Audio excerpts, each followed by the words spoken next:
வந்து வேற ஒருத்தரை நடிக்க வச்சாங்க. ஸோ அது ஒரு டிஷர்ட்லாம் போட்டு அர்ஜென்ட்டாக நடிச்சதால அந்த சீன் கம்ப்ளீட்டாக வராமல். ஆனால் நான் நடிச்சிருந்தேன்னா அது கண்டிப்பாக வந்துடும். அது ஆக்சுவலாக வந்து ஜென்ஸோட லேடிஸ் வந்து வரது மேலே வந்து வரது ரொம்ப டஃப்பான ஒரு விஷயம். அது வந்து எனக்கு ரோல் மாடல் வந்து பிரகாஷ் ராஜ் சார்.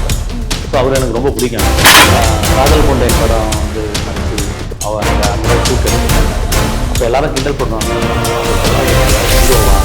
அப்படின்னு நானே கேட்டிருக்கேன். தனுஷ் சாரை பொறுத்த வரைக்கும் பார்த்தோன்னா அவர் வந்து இப்போதைக்கு தமிழ் சினிமாவில் வந்து பெஸ்ட் ஆக்டர் இருக்கார்.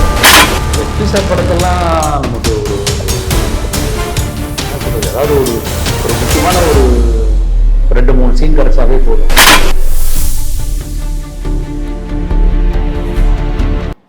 நேயர்களுக்கு வணக்கம். எதிர்நீச்சல் படத்துல எனக்கு நடிக்கவே தெரியாதுன்னு சொன்னவர் காக்கா முட்டை படத்துல அவரோட அற்புதமான நடிப்பால மக்களை ஈர்த்திருப்பாரு. அதை தொடர்ந்து வெற்றிமாறன் தனுஷோட கூட்டணியில நிறைய படங்கள் பண்ணியிருக்காரு. இப்போ தமிழ் இண்டஸ்ட்ரி டு மலையாள இண்டஸ்ட்ரிக்கு போயிருக்காரு. மலையாள இண்டஸ்ட்ரியில மம்முட்டி சார் கூட நடிச்சிருக்காரு. ஸோ இன்னைக்கு நம்ம கூட காக்கா முட்டை சசிகுமார் அவர்கள் தான் இருக்காங்க. அவரோட திரைத்துறை வாழ்க்கையை பத்தி பேசலாம் வாங்க. வணக்கம் சார். இப்போ நீங்க மோஸ்டா பாத்தீங்கன்னா வந்து தனுஷ் சார், வெற்றிமாறன் சார் அவங்க கூட்டணியில தான் நடிச்சிருக்கீங்க. ஃபர்ஸ்ட் காக்கா முட்டைக்கு வந்துடலாம். ஏன்னா உங்க பேரையே வந்து காக்கா முட்டை சசிகுமார் மாத்திட்டீங்க. அந்த அளவுக்கு காக்கா முட்டை படம் வந்து உங்க லைஃப்ல ஏற்படுத்தின தாக்கம் என்ன? ஸோ அப்படி இல்லை, ஃபஸ்ட்டு ஒரு ஸ்க்ரீனில் வந்து நம்ம தெரிகிறோம். ஃபஸ்ட்டு நம்ம ஏதாவது ஒரு முயற்சி பண்ணி ட்ரை பண்ணி ஒரு ஸ்க்ரீனில் தெரிகிறோம் அப்படின்னும் போது பார்த்தீங்கன்னா அது ஃபஸ்ட்டு படம் வந்து காக்கா முட்டை தான். ஓகே. ஸோ அது என்னென்னா அந்த படம் வந்து அந்த சீன்ஸ் வந்து ரொம்ப ரீச் ஆச்சு. போய் எங்கே போனாலும் கிட்டத்தட்ட இது வரைக்கும் ஒரு 4-5 இன்டர்வியூ கொடுத்துருக்கேன்.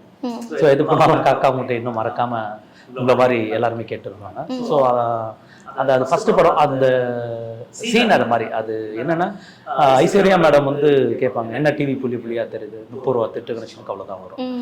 ஸோ அது இன்னொன்று அது அந்த டிவியில் அந்த சாங் கூட வந்ததால் அந்த சீன் போட்டு வந்ததால் ஸோ நமக்கு அந்த ஃபஸ்ட்டு படம் நேஷனல் அவார்டு படம் அப்படின்னும் போது நானாக அது இந்த பேரை நானாக உருவாக்கினது தான் அந்த காக்கா முட்டை சசிகுமார். Okay sir. இப்போ இந்த படத்துக்கு முன்னாடி காக்கா முட்டைக்கு முன்னாடி நீங்க வந்து எதிர்நீச்சல்ல ஒரு சீன் பண்ணிருக்கீங்கன்னு சொன்னீங்க இல்லையா? ஒரு இன்டர்வியூல சொல்லிருக்கீங்க.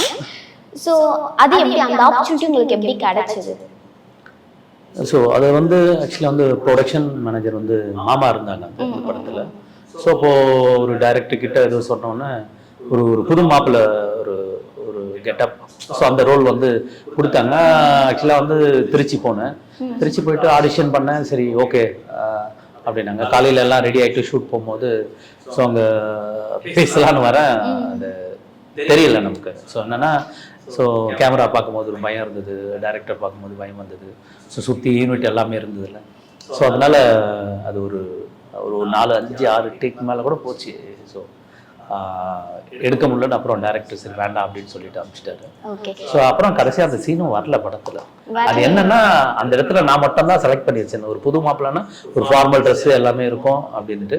ஸோ அந்த நேரத்தில் வந்து வேற ஒருத்தரை நடிக்க வச்சாங்க. ஸோ அது அவர் டிஷர்ட்லாம் போட்டு அர்ஜென்ட்டாக நடிச்சதால அந்த சீன் கம்ப்ளீட்டாக வராமல் போயிடுச்சு. ஆனால் நான் நடிச்சிருந்தேன்னா அது கண்டிப்பாக வந்திருக்கும்.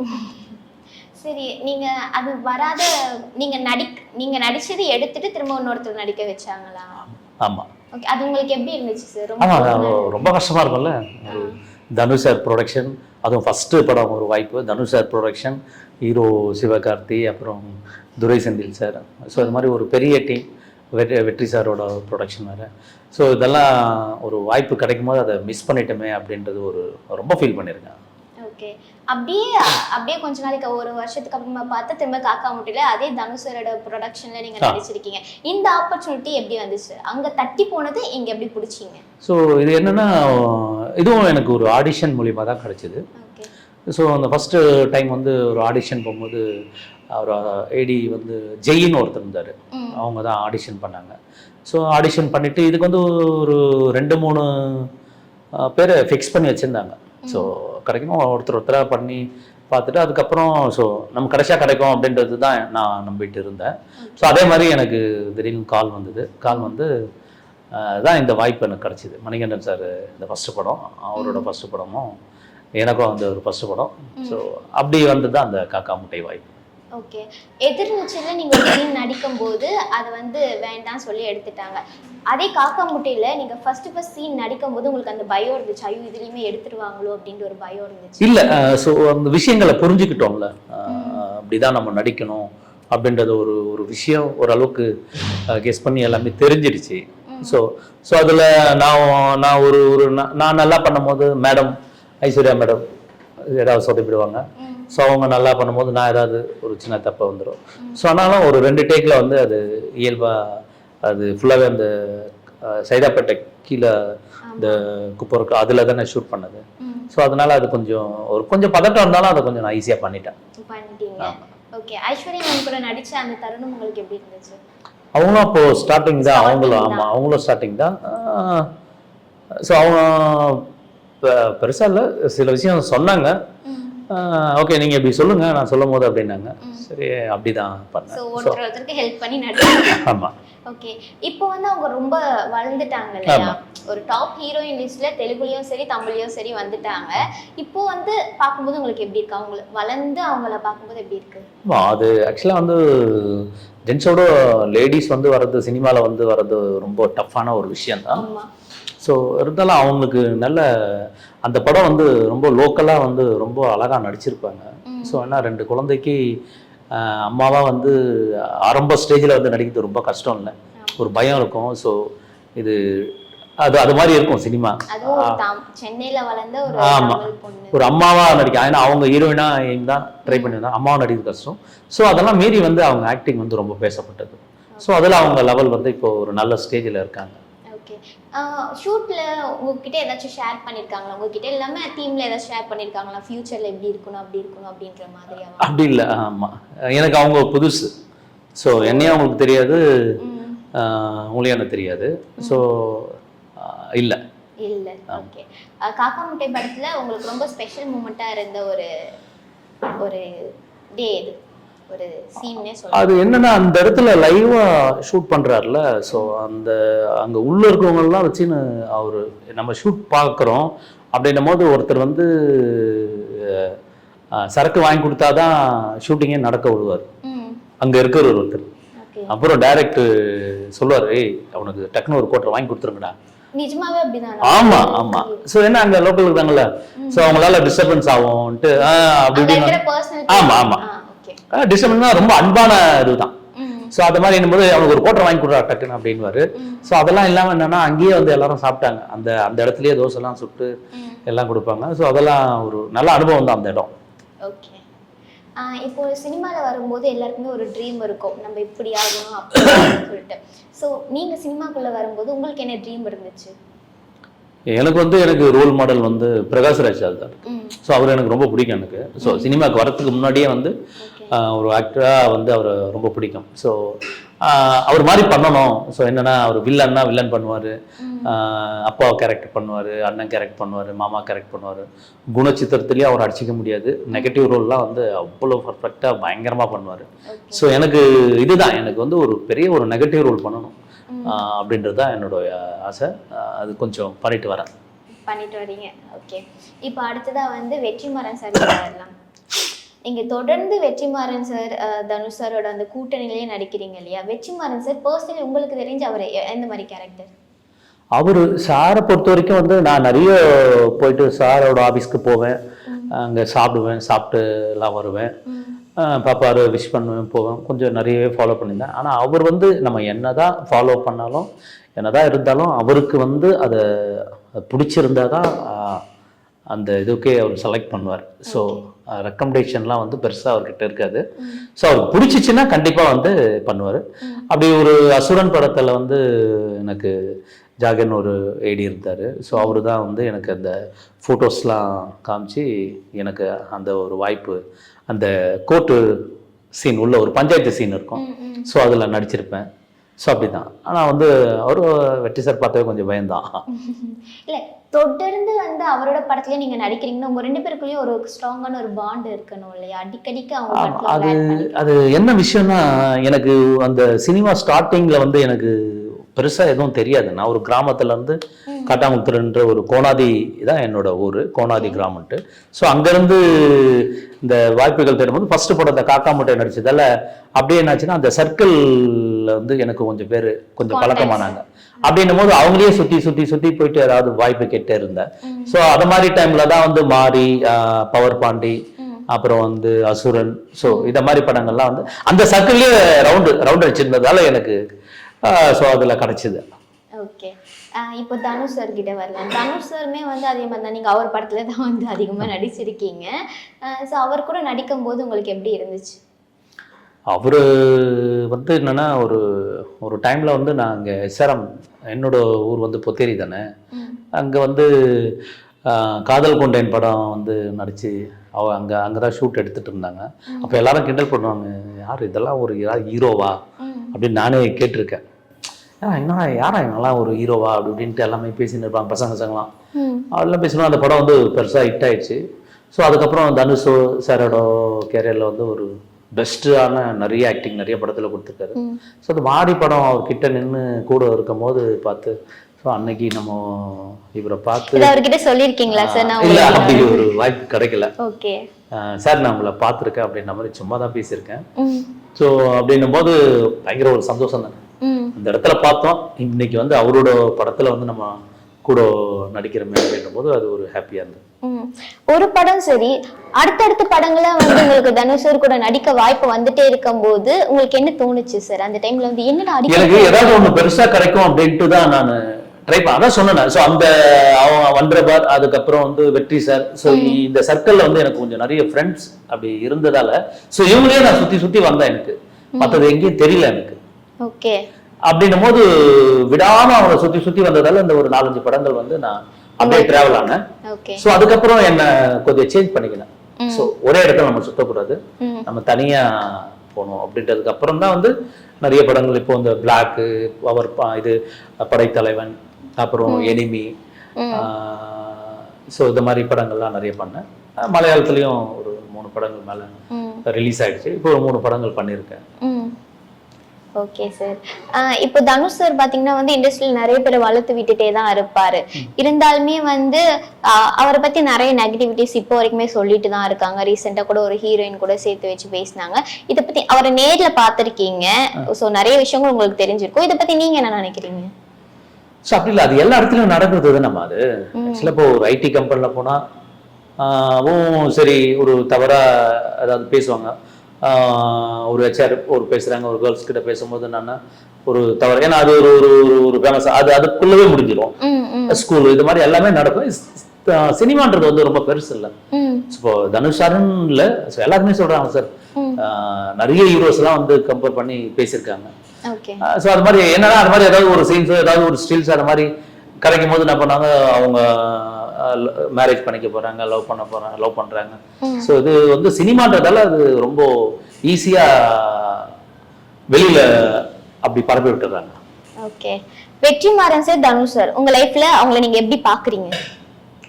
வெற்றி சார் படத்தெல்லாம் நமக்கு ஒரு ஒரு ஒரு என்ன சொல்றது, ஏதாவது ஒரு முக்கியமான ஒரு 2-3 சீன் கிடைச்சாவே போதும். ஸோ அந்த அளவுக்கு அது மாதிரி ஏதாவது நம்ம தேவைப்பட்டோமோ அது மாதிரி கொடுத்துருவாரு. தனுஷ் சாரை பொறுத்த வரைக்கும் பார்த்தோன்னா, அவர் வந்து இப்போதைக்கு தமிழ் சினிமாவில் வந்து பெஸ்ட் ஆக்டர் வந்து அவர் தான். அவர் வந்து எல்லாமே பண்ணிட்டாரு. அவர் நிறைய பேர் இருப்பாங்க. ஸோ எவ்வளோ பேர் மெனக்கட்டு உடம்பு ஏற்றி நிறைய விஷயங்கள் எல்லாமே பண்ணியிருப்பாங்க. ஸோ சாரை பொறுத்த வரைக்கும் இந்த மரியான் படம்லாம் பார்த்துருப்பீங்களா? அதெல்லாம் பார்த்தீங்கன்னா ரத்த கண்ணீரே வந்துடும், அந்த அளவுக்கு ஆக்ட் பண்ணியிருப்பாரு. அதெல்லாம் வந்து ஒரு கொடூரமான படம். அதெல்லாம் தனுஷாரை தவிர வேற யாருன்னா நடிக்க முடியுமான்னு கேட்டால் நிச்சயம் முடியாதுன்னு கூட நான் சொல்லலாம். ஸோ அந்த அளவுக்கு அவர் ஒரு வேற ஒரு ஆக்டிங்ல வேற லெவல் சார். ஓகே. இப்போ நீங்க பாத்தீங்கன்னா வந்து எந்த கேரக்டர், சின்ன கேரக்டரா இருந்தா கூட நீங்க அழகா நடிப்பீங்க. நடிக்கவே தெரியாதுன்னு சொன்னவர் இவ்வளவு நல்லா நடிப்பாரா அப்படின்ற மாதிரி உங்களுக்கு தெரிஞ்சவங்களே வந்து உங்களை வியந்து பாக்குற அளவுக்கு நீங்க நல்லா நடிப்பீங்க.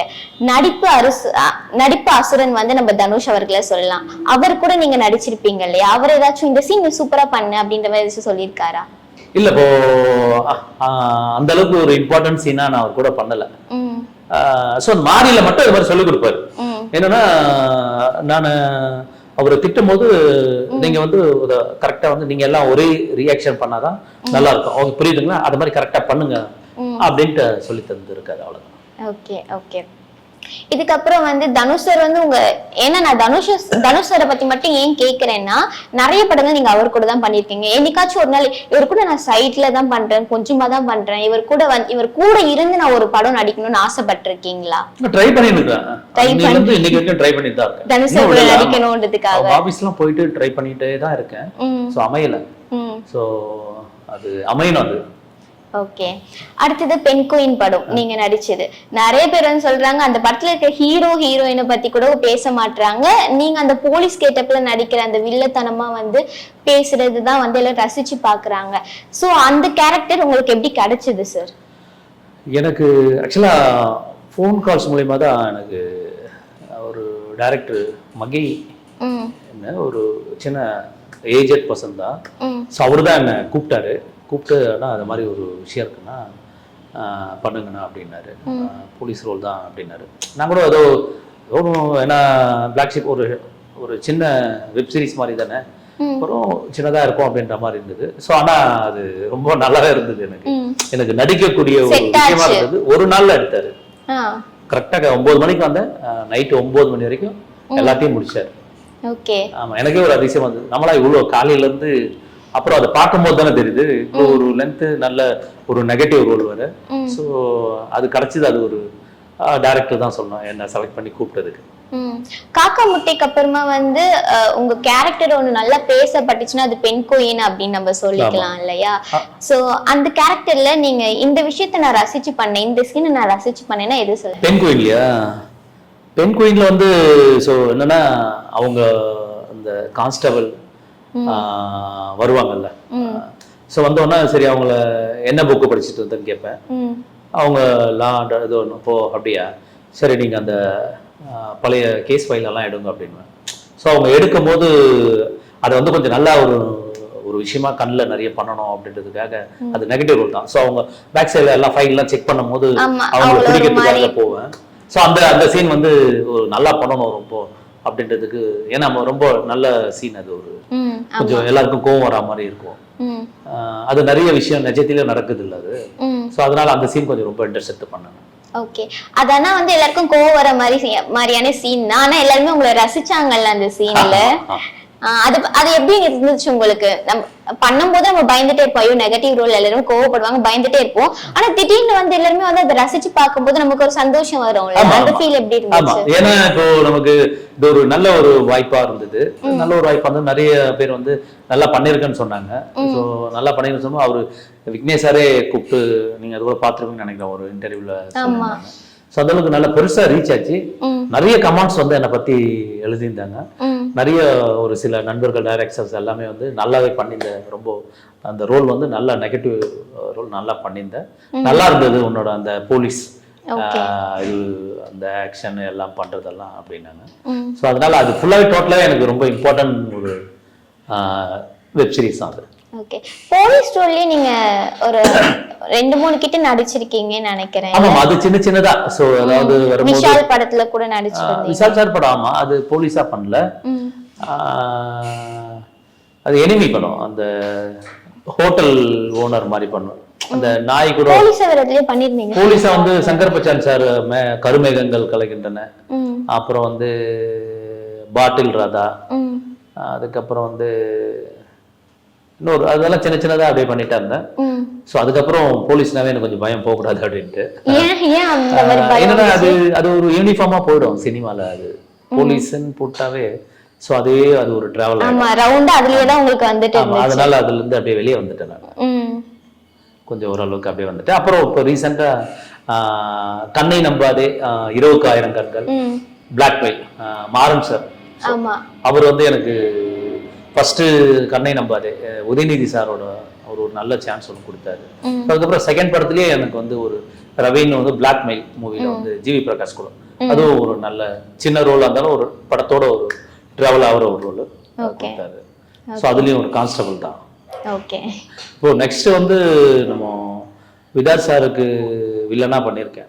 அதுல வந்து ஒரு நல்ல ரோல். அது இன்ஸ்பெக்டர், நான் தான் படத்தோட வில்லன். அவர் விதார் சார் வந்து அட்வொகேட், மதியாளன் வழக்கம். ஸோ அந்த படம் சீக்கிரமா ரிலீஸ் ஆகும். ஃபைனலா வந்து ஒரு மெயின் வில்லனா நீங்க நடிக்கிறீங்க. ஸோ போலீஸா பண்ணா அப்படி பண்ணிடணும். ஒரு நல்ல ஒரு கேரக்டர் ரோலா பண்ணிடணும். ஒரு 4-5 பேர்ல இன்னும் அப்படியே நம்ம ட்ராவல் ஆனோமா அது ஒரு அங்கங்கே கூப்பிட ஆரம்பிச்சிடும். ஓகே, இப்போ அடுத்ததா பாத்தீங்கன்னா தமிழ் இண்டஸ்ட்ரி டு மலையாளம். நம்ம வந்து ஜஸ்ட் ஒரு படத்துல போயிட்டு ஒரு ரோலா நிக்கிறதே வந்து ரொம்ப கஷ்டமான ஒரு விஷயம். அதுவும் மிடில் கிளாஸ்ல வளர்ந்தவங்களுக்கு ரொம்ப கஷ்டமான ஒரு விஷயம். அப்படி இருக்கும்போது தமிழ்ல நீங்க நடிச்சிட்டு மலையாளத்துக்கு உங்களுக்கு எப்படி சான்ஸ் கிடைச்சது சார்? மலையாளம்னா எனக்கு என்னை ப்ரொமோட் பண்றதுல நான் அதிகமாக இன்ட்ரெஸ்ட் எடுத்துப்பேன். ஸோ என்னன்னா என்னோட போஸ்டர்ஸ் ஃபேஸ்புக்கு, இன்ஸ்டாகிராம், ஸோ இதெல்லாம் வந்து என்னுடைய போஸ்டர்ஸ் வந்து போட்டுட்டே இருப்பேன். ஸோ அதை நிறைய பேர் கேட்டிருக்கேன், நிறைய பேர் என்னை கிண்டலே பண்ணியிருக்காங்க. காலையில் எழுந்த உடனே உங்க முகத்தை தான்டா பார்க்குறதா இருக்கு, ஃபேஸ்புக்கை திறந்தாவே. ஸோ என் கூட அந்த வாய்ப்பு தர்றவங்களாம் அதெல்லாம் ஒரு கிண்டலாகவே நிறைய பேர் பேசியிருக்காங்க. ஸோ நான் அதெல்லாம் பற்றி கவலைப்பட மாட்டேன். ஏன்னா நம்மளுடைய போஸ்ட் யாரும் போட மாட்டாங்க, நம்ம போட்டோம். நம்ம தெரியணும்னா நம்ம தான் போட்டிருக்கணும். ஸோ சினிமான்றது வந்து 2 நாள்ல மறக்க வேண்டிய ஒரு விஷயம், டக்குனு மறந்துடுவாங்க. ஸோ அதை போட்டிருந்தோமா ஏதோ ஒரு விதத்துல அவங்க லைக் போடுறாங்க, விஷ் பண்றாங்கல்ல, நமக்கு அது தேவை கிடையாது. ஆனா அவங்க அதை கவனிப்பாங்க. ஸோ அப்படி கவனிச்சுதான் எனக்கு மலையாளத்துல வந்து இந்த போட்டோஸ் பார்த்து தான் நல்ல விசேஷம் ஃபர்ஸ்ட் படம். ஸோ அதில் வந்து ஒரு lorry driver director Ajithan sir வந்து ஃபர்ஸ்ட் எனக்கு ஒரு சான்ஸ் கொடுத்தாரு. நல்ல விசேஷம் முடிஞ்சு 3ஆம் பிரளயம் மம்முட்டி சாரோட தங்கச்சி பையன் ஹீரோவா, அதுல வந்து எனக்கு வந்து டைரக்டர் ரித்திஷ் ராஜ், ஸோ அவரு, அதுக்கப்புறம் வந்து எஸ்கே வில்லன், அதுக்கப்புறம் அனீஷ், அவங்க அந்த 3 பேரும் வந்து எனக்கு இல்ல அவர் பேரு அப்படிதான் இருக்கும். அவரு ரைட்டர். அவரு 3ஆம் பிரளயம் படத்தோட டைரக்டர் வந்து ரித்திஷ் ராஜு. அவரோட அசோசியேட் டைரக்டர் வந்து அனீஷ், அதுக்கப்புறம் எஸ்கே வில்லன். ஸோ இவங்க 3 பேரும் என்ன ஒரு செல்வன் ஒரு கேரக்டருக்கு செலக்ட் பண்ணி அந்த படம் பண்ணேன். ஸோ அதுவும் வந்து நல்ல ஒரு சப்ஜெக்டான ஒரு படம், நல்ல ரோல் அதையும் பண்ணேன். ஓகே, அடுத்தது மம்முட்டி சார் கூட நடிச்சிருக்கீங்க, இப்ப ரீசெண்டா நடிச்சிருக்கீங்க இல்லையா? சோ அந்த அனுபவம் பத்தி சொல்லுங்க. மம்முட்டி சார் கூட நடிக்கணும்ன்றதுக்காக நிறைய பேர் ட்ரை பண்ணிட்டே இருப்பாங்க. உங்களுக்கு அங்க கிடைச்சதுல வந்து எவ்வளவு ஹாப்பியா இருந்துச்சு? அதுவும் மம்முட்டி சார் கூட நீங்க நடிச்ச ஒரு சீனை பத்தி சொல்லுங்க. ஸோ ஆமா, அது என்னன்னா இதேதான் இப்போ சொன்னல, இதுவும் எனக்கு என்ன நான் அவரை ஃபாலோ பண்ணிட்டு இருந்தேன். ஸோ ஆக்சுவலா போஸ் வாசுதேவன்ட்டு அவர் வந்து அந்த படத்துல வந்து அசோசியேட் டைரக்டர். அவரை நான் ஃபாலோ பண்ணது எனக்கு தெரியும். எனக்கு திடீர்னு ஒரு நாள் வந்து மெசேஜில் வந்து எனக்கு சசி உங்கள் நம்பர் எனக்கு அனுப்புங்க அப்படின்னாரு. Sir number அனுப்பிச்சேன். சார் ஒரு சின்ன ஒரு போலீஸ் ரோல் இருக்குது, அதுலேயும் அப்படி தான் வந்தது. ஒரு சின்ன ஒரு போலீஸ் ரோல் இருக்குது பண்ணுறீங்கன்னாரு. மம்முட்டி சாரோட காம்பினேஷன் சார். உடனே மம்முட்டி சார் காம்பினேஷனா உடனே, ஏன்னா நம்மளாம் தளபதி, மறுமலர்ச்சி இதெல்லாம் பார்த்துட்டு யாரா இவரு, என்னடா இப்படி ஒரு ஆக்டரா இருக்காரு அப்படின்னு சினிமா வரத்துக்கு முன்னாடியே வந்து தளபதிலாம் அவரை ரசிச்ச ஒரு ஆள் நான். அப்படின்னும் போது அவர் கூட போது சார் டக்குன்னு ஓகே சொல்லிட்டேன். ஸோ அதுக்கப்புறமா வந்து ஆர்டிஸ்ட்லாம் செலெக்ஷன் அவங்க பண்ணிட்டு இருக்கும்போது திடீர்னு உங்களுக்கு வேற ஒரு ரோல் சொல்லியிருக்காரு டைரக்டர் ஜிதின் ஜோசப், அவரு ஜிதின் அவரு வேற ஒன்று சொல்லியிருக்காரு அப்படின்னாரு. சூப்பர் ரோல் சசி, நான் உங்களுக்கு சொல்கிறேன் வெயிட் பண்ணுங்க அப்படின்னும் போது தான் அதுக்கப்புறம் எனக்கு சொன்னாங்க, கூப்பிட்டாங்க. போனேன் ஒரு 2 நாள். ஃபர்ஸ்ட் நாள் வந்து ஒரு வீட்டுக்குள்ளே இருக்கேன். வீட்டுக்குள்ளே இருக்கும்போது பேசிகிட்டே இருந்தாங்க, எல்லாம் வந்துட்டாங்க. அப்புறம் சார் வருவோம், அப்புறம் சர்ன்னு வந்தது ஒரு கார், இறங்கினாரு மம்முட்டி சார். அப்பா என்னடா இது, அவர் பார்க்கும் போதே எனக்கு ஒரு பெருசாக ஒரு படப்படப்பாயிடுச்சு. ஆமாம், என்னன்னா நம்ம தமிழ் படம்னா ஓகே, நான் ரஜினி சார் கூட ஜெயிலர்லாம் நடிச்சிருக்கேன். லால் சலாம், ஐஸ்வர்யா மேடம் டைரக்ஷனில் லால் சலாம்ல த்ரோட்டா நடிச்சிருக்கேன். இதெல்லாம் இருந்தாலும் வந்து நம்ம இந்த காட்டாங்குளத்துன்ற ஒரு கோனாதி கிராமத்துல இருந்து மலையாளத்துல போயிட்டு மம்முட்டி சார் கூடவா நடிக்கிறோம் அப்படின்னும் போது அது எனக்கு பெரிய விஷயம் தானே. எனக்கு அப்படின்னும் போது அவரு கூட ஒரு டைலாக் போர்ஷன் தானே. சார் இதுக்கு முன்னாடி எங்கேயோ பார்த்தா மாதிரி இருக்க அப்படின்னு கேட்பேன் களம் காவல்ல. சார் இதுக்கு முன்னாடி டிராஃபிக் போலீஸா இருந்தீங்களோ அப்படின்னு நான் சொல்லுவேன்.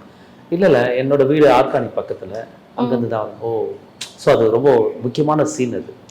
அவரு அதுக்கப்புறம் விநாயகன் சார். ஸோ அவங்க அந்த காம்பினேஷன் நடிக்கும்போது அது பெரிய பாக்கியம் தானே. அப்புறம் அந்த படம் பார்க்கும்போது ரொம்ப சந்தோஷப்பட்டேன். ஸோ என்னன்னா நம்ம தமிழ் சினிமாலாம் கூட நான் அது மாதிரி ஒரு சின்ன ரோலாக இருந்தாலும் அந்த படத்துக்கு நம்ம இம்பார்ட்டண்டான ஒரு ரோல்னா வந்து நான் என்னோட ஃபர்ஸ்ட் படம் வந்து களம் காவல் தான். படத்துக்கு நிறைய படங்கள் பண்ணியிருக்கேன். ஸோ இதுக்கப்புறம் வர்றது இருக்கு. இப்போ வந்ததுல வந்து களம் காவல் வந்து அந்த கதையே வந்து டேர்னிங் பாயிண்ட் வந்து என்னால தான் வரும். ஸோ அந்த வில்லன் மம்முட்டி சாரை வந்து கண்டுபிடிச்சு கொடுக்குறதே நான் தான். இந்த படத்துல அந்த 3 சீன் வந்தாலும் ரொம்ப முக்கியமான ஒரு சீன். ஓகே, அந்த படம் நான் பார்த்தது இல்ல, ஆனா நீங்க சொல்லும் போது எனக்கு ஆர்வமா இருக்கு போய் பார்க்கணும்னு. நல்லா இருக்கும் படம், எக்ஸலண்டா இருக்கும். விநாயகன் சார் ஒரு செட்டில் அவர் ஒரு செம்ம சூப்பரா ஆக்ட் பண்ணிருப்பாரு. அதாவது என்னன்னா ஒரு சைக்கோ த்ரில்லர் அப்படி படம் போது என்ன நினைப்பாங்கன்னா கத்தி இருக்கும், துப்பாக்கி இருக்கும், சோ விரல வெட்டுறது, கழுத்து அறுக்கிறது, இதை பண்றது, இது மாதிரிதான் வந்து ஒரு சைக்கோ த்ரில்லர் படத்துல நிறைய இருக்கும். அதுல எதுவுமே இருக்காது, ரத்தம் இருக்காது. ஒரு ஒரு கொலையை கூட ஒரு சாதாரணமா தான் பண்ணுவாரு. ஒரே ஒரு சிகரெட்லயே பல விஷயங்களை காமிப்பாரு. சோ அதனால ரத்தம் சிந்தாத ஒரு சைக்கோ த்ரில்லர் படம்னா களம் காவல் வந்து சூப்பரா இருக்கும். ஓகே, இப்போ ஓகே ஸ்கிரீன்குள்ள நீங்க எப்படி நடிச்சீங்கன்னு சொல்லிருக்கீங்க. ஆஃப் ஸ்கிரீன்ல வந்து மம்முட்டி சார் உங்ககிட்ட ஏதாச்சும் பேசினாரா? சார் கிட்ட வந்து நான் தான் போய் பேசினேன். சார் நான் சென்னை சார், அப்படியா சார் உங்க படம் தளபதி நான் பார்த்திருக்கேன் சார், ரொம்ப பிடிக்கும் சார் அப்படின்னு. மலையாளத்துல பேசுனீங்களா? அவரு நல்ல தமிழ் பேசுவாரு, அவரு பக்கவா தமிழ் பேசுவாரு. ஓகே ஓகே, ஓ நீங்க தான் இது நடிக்க போறதா பாத்துட்டீங்களா டைலாக் அப்படின்னாரு. ஸோ அதான் அவர்கிட்ட நான் பேசுறது. ஸோ அதுக்கப்புறம் அவருக்கு முடிஞ்சு போயிடுச்சு. மறுநாள் மீட் பண்ணலான்னு பார்த்தேன். ஸோ மறுநாள் அவர் வரல சார். சோ அந்த ஒரு வார்த்தை மட்டும் தான் பேசுனீங்க. அதுக்கப்புறம் அது ரொம்ப நீங்க அன்சாட்டிஸ்ஃபேக்ஷனா இருந்திருக்கும்ல, இவ்வளவு தூரம் வந்துட்டோம் ஏன் பேசலையே அப்படி. போட்டோ எடுக்காம வந்துட்டேன். ஐயோ, அதுவே ரொம்ப கஷ்டமாயி போச்சு. பரவாயில்ல, படத்துலயே நடிச்சிட்டீங்க. படத்துல நடிச்சிட்டேன். ஸோ சார் கூட ஒரு போட்டோ எடுக்கணும் அப்படின்ட்டு எடுக்க முடியாம போயிடுச்சு. அடுத்த படம் கண்டிப்பா வரும் உங்களுக்கு.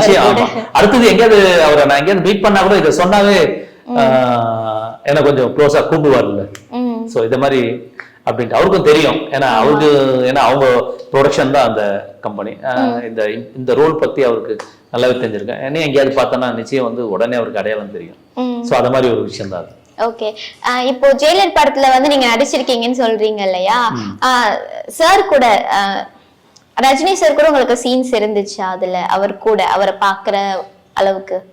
ஆமா, என்னன்னா அது ரொம்ப முக்கியமான சீன் தான் அது, இன்ட்ரோல் பிளாக். ஸோ அந்த வேன் வந்துட்டு இருக்கும்ல, வேன் வந்துட்டு இருக்கும்போது மச்சான் ஒருத்தன் செலவு வச்சுன்னு நிக்கிறான்டா அப்படின்னும் போது யோகி பாபு பின்னாடி அனுப்புறானோன்னு அந்த அவர் யோகி பாபு சாரை வந்து அந்த டோரை திறந்து உள்ள தூக்கி போட்டு போறதே நான் தான் இந்த படத்துல. நீங்க ஒவ்வொரு லுக்ல ஒவ்வொரு மாதிரி இருக்கீங்க. ஒவ்வொரு படத்துல இந்த படத்துல இருக்காரான்றதை கண்டுபிடிக்க முடியும். நிறைய படங்கள் ஆமாமா, நிறைய ஒவ்வொரு லுக் மாத்தி மாத்தி வச்சிருக்கீங்களா? எனக்கு கன்ஃபியூஸ் ஆகுது இந்த படத்துல இவர் இருக்காரா அப்படின்றது. அது ஒரு நல்ல விஷயம் தான். அது உடனே கண்டுபிடிச்சாலும் அது ஒரு கிக் இருக்காது. ஏதாவது ஒரு விஷயத்துல நடக்கும். அந்த சீன் வந்து நான் தான் பண்ணேன். அப்புறம் லால் சலாம்ல வந்து நாங்க தான் வில்லன் டீமே. ஐஸ்வர்யா மேடம் டைரக்ஷன் பண்ணாங்களே, விவேக் பிரசன்னா சார் கூட நான் இருப்பேன், லாரன்ஸ் ஒருத்தர் இருப்பாரு. நாங்க 3 பேர் தான் படம் ஃபுல்லா டிராவல் ஆகும். ஸோ அதுல பாத்தீங்கன்னா வேஷ்டி சட்டை, ஒரு நார்மலா ஒரு கிராமத்து போய் மாதிரி தலைவாரின்னு இருப்பேன். ஸோ அதுலயும் நிறைய சீன் பண்ணிருக்கேன். அதுலயும் சாரோட எல்லாம் இருக்கேன். ஃபர்ஸ்ட் காலால வந்து அவர் கூட ஒரு 60 நாள் இருந்தேன். காலால வந்து ஒரு ஜூனியர் ஆர்டிஸ்டா அவர் கூட போய் டிராவல் ஆகி ரஞ்சித் சார் கிட்ட கேட்டு அதெல்லாம் அவர் பக்கத்திலேயே நிறைய சீன் பண்ணிருப்பேன். காக்கி சட்டை காக்கி பேண்ட் தான் போட்டிருப்பேன். டைலாக் கிடையாது, ஆனா நிறைய போர்ஷன்ல இருப்பேன். பக்கத்துல இருந்துட்டீங்களே. இப்ப வந்து ரஜினி சார் கூட நீங்க இருந்தீங்களே, ரஜினி சார் வந்து சூப்பர் ஸ்டார், ஆக்டிங்ல எல்லாம் வந்து மிரட்டிடுவார், நம்ம எல்லாருக்கும் தெரியும். நேர்ல இருந்து அவரோட ஆக்டிங்க பார்க்கும்போது உங்களுக்கு எப்படி இருந்துச்சு? ஐயோ செம்மையா பண்றாரு அப்படின்ற மாதிரி பெரிய வைப்ரேஷனா இருக்கும். என்னன்னா சோ எதனா ஒரு விஷயம்னா டைரக்டர் கிட்ட மறுபடியும் ஏதாவது போலாமா அப்படின்னு போய் கேட்பாரு. ஸோ இந்த சீன் இன்னொன்னு நர்வாட்டி அப்படின்னு பண்ணிடலாமா அப்படின்னு அந்த மாதிரிலாம் பார்க்கும்போதுலாம் ரொம்ப விஷயமா இருக்கும். அதே மாதிரி அடுத்தவங்க நடிக்கிறது வந்து பக்கத்துல அப்படியே ஒரு சேர் போட்டு உட்காந்துட்டு பார்ப்பாரு, உட்கார்ந்து பார்த்து ரசிப்பாரு, கை தட்டுவாரு, நல்லா பண்ணீங்கன்னு. ஸோ அதனால அவருக்கு பழக்கமான ஆட்கள் முகம் தெரிஞ்சதுன்னா கூப்பிட்டு உட்கார வச்சு நிறைய நேரம் பேசிட்டு இருப்பாரு. அவர் ஒரு அதிசய மனிதன், அதிசய பிறவி, ஒரு முக்கியமான ஒரு வைப்ரேஷன். என்னன்னா என்னை பத்தியும் சொல்ல போனா ஒரு கடவுள் கிட்ட வந்து நிறைய விஷயங்கள் அவர்கிட்ட இருக்கு. கடவுள் கிட்ட இருக்கிற விஷயம் அவர்கிட்ட இருக்கு. அப்படிதான் நான் சொல்வேன். திட்டவங்களா கூட அவர் என்னென்னவோ திட்டிருப்பாங்க, போவாங்க இருப்பாங்க. ஆனா அவரை நேர்ல பார்த்தாங்கன்னாவே வணக்கம் அப்படின்னு சொல்லிடுவாங்க. சோ அந்த அளவுக்கு வந்து அவர்கிட்ட ஒரு காந்தக வைப்ரேஷன் இருக்கிற ஒரு மனிதன். ஓகே சார், ரொம்ப அழகா பேசுனீங்க. நிறைய விஷயம் பேசணும் நம்ம. நீங்க வந்து கண்டிப்பா ஒரு நல்ல ரோல்ல நடிக்கணும், அவார்ட்ஸ் வாங்கணும். எங்களோட வாழ்த்துக்கள். நன்றி சார். தேங்க்யூ. தேங்க்யூ.